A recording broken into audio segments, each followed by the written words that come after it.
Hey everybody, so yesterday we focused on some of the political issues Ronald Reagan faced in his second term in office, and he was looking at some of his foreign policy ideas and some of his economic ideas. Today what we're taking a look at are some more of the issues surrounding regular mainstream American society between 1980 and 1992, and in particular, again, with our focus on kind of how does this rise in conservative values impact our society in America. What we're going to see here, at least for these beginning slides, is a new kind of person will emerge in the early 1980s and remain through the mid-1980s, and it's called the yuppie. And so we'll talk about the yuppie, and then we'll see how the 1980s is a time of amazing technological advancement, especially for an older generation.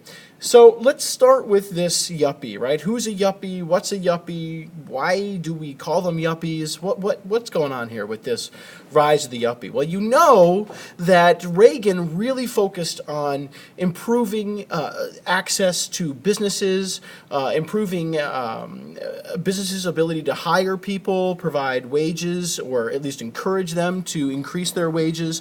And what you'll see here between Reagan's ability to cut inflation down and the tax cuts that he gives, you're going to see stagflation by 1984 pretty much over. And companies are going to be doing amazing. They're going to be making record profits in the 1980s. And really what this results in are the baby boomers finally reaching full adulthood. Because don't forget, the oldest baby boomers were born in 64, so by 1984 they're just 20 years old. So now all of the baby boomers are somewhere between 20 and 40 in the 1980s. So they're starting their families, they're in the middle of their careers. Most of those baby boomers, as it says here for you, most of those baby boomers had finished college and they had careers.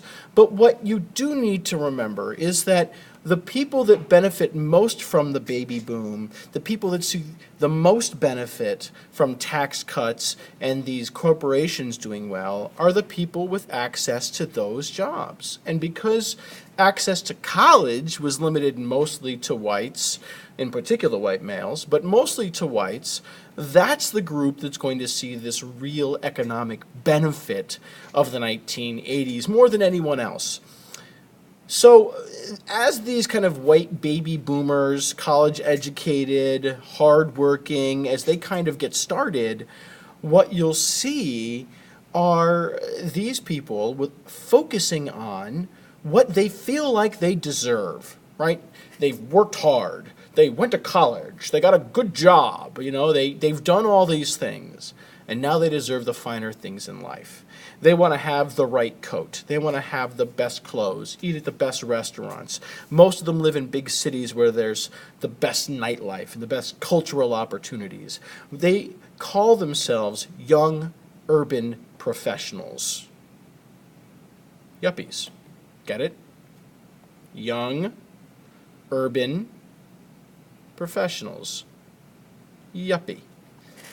So these yuppies really become almost like the symbol of the Reagan economic years. As they go about their business, they become kind of what America and its economy embraces. People want to be yuppies. They want to get access to the best of everything. But we know that that's not possible, right? We know that not everyone is going to be doing really, really well, so they're not going to be able to be living that yuppie lifestyle. But they want to. So they start looking for a way to get as close to that yuppie lifestyle as possible. And businesses aren't dumb. They know that there must be a way to get these people who are poorer, not quite in the upper class, maybe lower middle class or lower class. They know that there's a way to get these people. And superstores become the answer because they can do something called discount retailing. They can sell a lot of something, very low price, meaning that more and more people who aren't really well off can get access to it. I think, Walmart used to be the example of this in the 1980s, but Walmart is kind of like, second or third tier now, right? Because what's the number one big, if you're going to go shopping at a big box store, right, and for clothes, if you're like me, you'll go to Walmart because it's the cheapest there. But if you don't want the cheapest, right, you can go a step up, right? And that's probably what, like Target, right? You go to Target or maybe Kohl's, right? These big box stores that sell you the same thing no matter where you go. I can buy the same thing at Target in York as I can in Hanover, right? It's that idea. And what they do is they cater to people, these big stores, who want to be like yuppies but can't afford to be like yuppies. Look, the reason why my family has a 55-inch TV is not because I went out and bought the best 55-inch TV. It's because Walmart had a huge 55-inch TV that was on sale. Did I get to buy the best one out there that was ever made? No, but they had a gigantic sale on it, and it was an amazing buy, so we got it. Right? Now we're more like yuppies, right? So that's the idea, that we'll see more and more people want to embrace this yuppie concept. Because there's such a population of people willing to consume, whether they're upper class yuppies or middle or lower class Americans who want to be like yuppies, we're going to see new technology and new gadgets really begin to capture the imaginations of people. The biggest deal will be cable television, and you have no idea how cool it was to get cable TV. I can't even begin to tell you how freaking cool it was when my family got more than 13 channels and a remote control. It was amazing. All of my friends wanted to come to my house. In fact, I had more friends the first 4 or 5 months my family had cable TV before anybody else than I ever did in my life, I think. The only reason Mrs. Davenport even talks to me is because I have cable TV. The concept here is that we're able to provide these new kinds of entertainment options, and it's a sign of a privilege if you have them. It's a sign of wealth. You made it if you had cable television.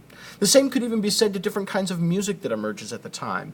We'll see different kinds of music that talks about the experience of people who aren't enjoying that economic boom, right? I mean, because if you're on the outside looking in at all of these people who are making it, then you're going to want to express that frustration. And rap music is actually one of the genres that develops in the late 1970s, early 1980s to do that, and where artists are essentially speaking, not necessarily singing, lyrics about that African-American urban experience. And we know that will even begin to spread culturally from Black America to Hispanic America, white America, so that all kinds of people will embrace that musical genre. The technology that I mentioned before on the last slide, not just cable, of course, but also it spreads to the different kinds of devices that people want to have in their home to show that they had made it, that they were cool. Examples of this, the Sony Walkman, that is a straight-out yuppie device. The Sony Walkmans, when they first came out, they were a couple of $100s. They weren't cheap. They were really expensive. Of course, you've got the VCR, when you could watch the VCR. Again, not cheap, pretty darn expensive. Home computer game or home video game systems like Atari or ColecoVision, again, really, really, really expensive to get in the 1980s. But if you had them, it was a sign that you were doing really well, that you were aspiring to yuppiehood. So the 1980s must be about more than something besides just kind of being a yuppie, right? And they were. You see, the 1980s was also about social problems. Yay! Right, so what you see here, right, as people want to be flashy and glamorous like the yuppie, what that does is kind of make it more gilded, right? It doesn't really solve long-term problems. It just means those problems aren't really touched on. So what are some of the problems in society in the 1980s? Well, one of the problems is this issue of drugs, homelessness, and disease. These things are present throughout the 1980s, especially in urban areas where the yuppies don't live, not the swanky neighborhoods, but the majority of the city itself was often struggling. We saw a number of issues surrounding this issue of drugs and poverty and homelessness. So, for example, drugs became such a scourge that we actually began to search students at school for drugs. I mean, that was something that you just never would have considered doing. Court cases like New Jersey versus TLO said that it was okay to do that. You're going to actually see people go beyond searching and want to actually start to drug test students because drugs are such a problem in our community. Vernonia School District versus Acton says that that's okay too, that you can randomly drug test all students regardless of whatever it is that they're doing after school. We're going to see alcohol become a problem. The push to raise the drinking age to 21. Groups like Mothers Against Drunk Driving, trying to stop underage drinking and drunk driving in general, will emerge. This idea of trying to handle all of these problems, it comes about because government wasn't taking care of a lot of these issues, right? Remember that what we had seen was a stronger federal government when it was dominated by liberals like JFK and President Johnson and even Jimmy Carter. But underneath Nixon and underneath Ford and underneath Reagan, what we end up seeing is not something near quite that dramatic, because they've restricted power and they've returned it more to the states. They've returned it not from the federal government. We're not keeping that. You get it in the states, and states have to take action and do something about that. About those problems. So. That's what states will end up doing. Other problems that existed in the 1980s include gay rights, because in the 1980s, gay Americans were still heavily prejudiced against. They were not recognized with many rights at all.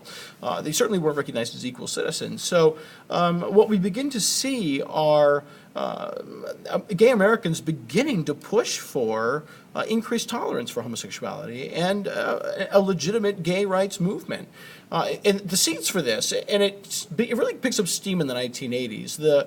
It takes about 20 years for this to really kind of begin from when we first begin to see kind of inklings of people upset about gay rights to an actual really kind of strong gay rights movement in the 1980s. And then it takes another 20 years or so for the gay rights movement to kind of really actually start pushing and making real big changes.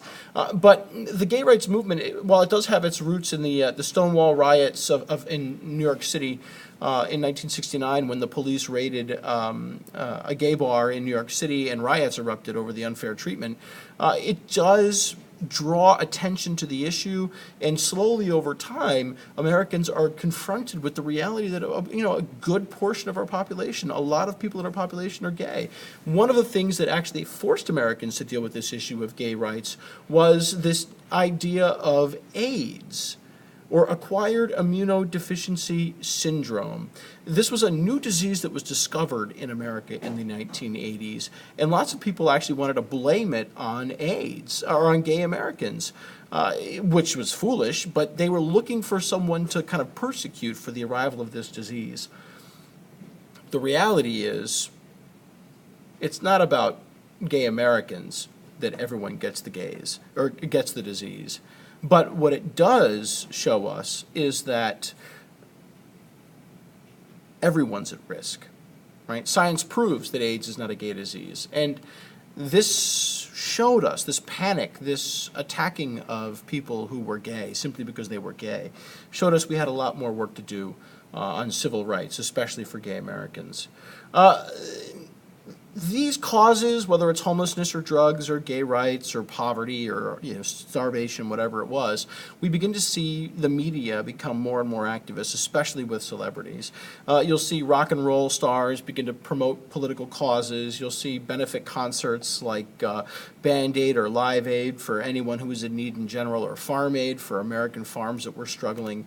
This is a way in which Americans can feel like they're helping, and it's a way that celebrities can feel like they're using their powers for good, and it does help some people with the problems that we have around the world, and really the media being activists today, especially with celebrities being activists today, certainly that's a trend that continues unabated. So that starts in the 80s at least. Another thing that really also gets started in the 80s would be seniors arguing against budget cuts. Now, when I say senior, I don't mean people who are seniors in high school. I mean people that are age 55 and older, people that have hit that benchmark age where they get that discount every Tuesday at Giant for the seniors, right?